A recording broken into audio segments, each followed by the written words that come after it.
생택쥐 베리의 어린 왕자. 만남.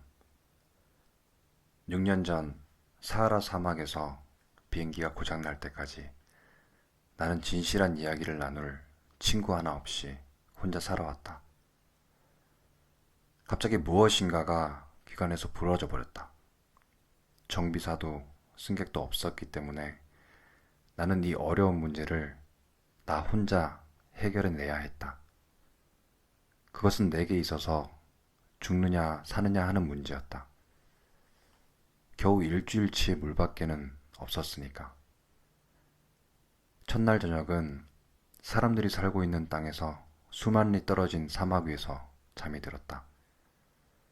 넓은 대양 한가운데서 뗏목을 타고 있는 남파객보다도 나는 더 고독했다. 그러므로 동이 틀 무렵 이상한 작은 목소리를 듣고 잠이 깨었을 때의 놀라움이란, 그 목소리는 이런 말을 했다. 저 양 한 마리만 그려줘요. 뭐라고? 양 한 마리만 그려달라니까요. 나는 벼락을 맞은 듯이 벌떡 일어났다. 눈을 비비고 바라보니 아주 이상한 꼬마 녀석이 나를 물끄러미 쳐다보고 있었다. 이것은 나중에 내가 그 녀석을 그린 것 중에서 가장 근사한 그림이다. 물론 내 그림은 모델보다는 훨씬 아름답지 못하다. 하지만 이건 결코 내 잘못이 아니다. 나는 6살 때 어른들 때문에 화가로서의 직업에 낙심했었다. 그래서 속이 보이는 보호뱀이나 속이 안 보이는 보호뱀을 빼고는 다른 그림을 한 번도 배우지 않았으니까 말이다. 나는 놀라 눈을 동그랗게 뜨고 이 유령을 바라보았다. 내가 사람 사는 고장으로부터 수만 리나 떨어져 있다는 점을 잊지 마시길. 한때 이 꼬마는 길을 잃은 것 같지도 않았고, 몹시 피곤하다든가 시장하다든가 목이 마르다든가 두려워하는 기색이 전혀 없었다. 꼬마에게는 사람 사는 고장으로부터 수만 리 떨어진 사막 한가운데서 길을 잃은 어린아이의 기색이라곤 전혀 없었다. 내가 놀란 가슴을 젓고 말을 걸었다. 그런데 너 여기서 뭐 하고 있니? 그랬더니 그 꼬마는 아주 중요한 일이긴 한 것처럼 부드럽게 되풀이하여 말을 했다. 저 양 한 마리만 그려줘요. 누구나 이상한 일을 당하면 감히 거역하지 못하는 법이다.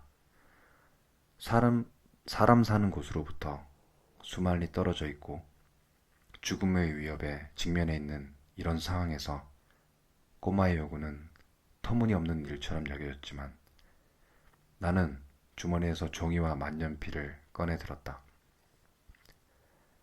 그러나 지리나 역사, 산수, 문법 등을 배운 일이 생각나 약간 언짢은 기분으로 그림 그릴 줄 모른다고 대꾸했다. 하지만 꼬마는 막무가내였다.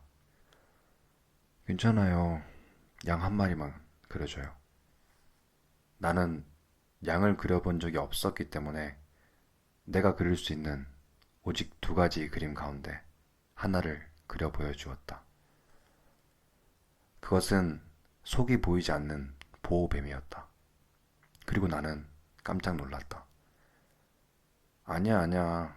보호뱀 속에 들어있는 코끼리 그림을 원한 게 아니란 말이에요. 보호뱀은 너무 위험하고 코끼리는 거추장스러워요. 내 집은 아주 작거든. 나는 양이 필요하단 말이야. 양을 그려줘요. 하는 수 없이 나는 양을 그렸다. 꼬마는 그림을 자세히 들여다보더니 이렇게 말했다. 아니야, 이 양은 벌써 병이 난걸? 다른 걸로 그려줘요. 나는 다시 양을 그렸다. 그러자 비로소 이 친구는 관대한 표정으로 귀여운 미소를 지었다.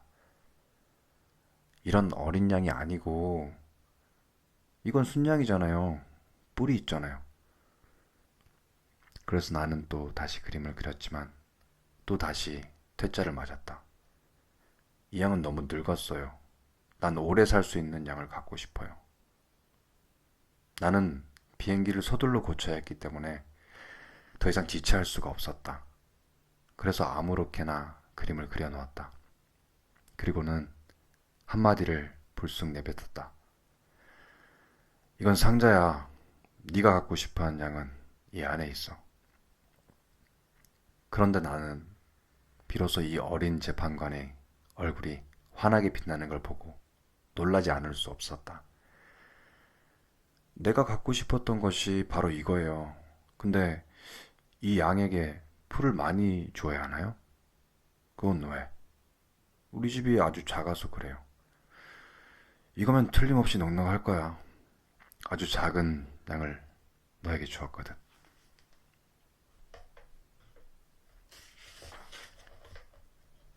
꼬마는 고개를 숙이고 그림을 들여다보았다. 그렇게 작지도 않는걸? 야, 잠을 자고 있어. 이렇게 해서 나는 어린 왕자를 알게 되었다.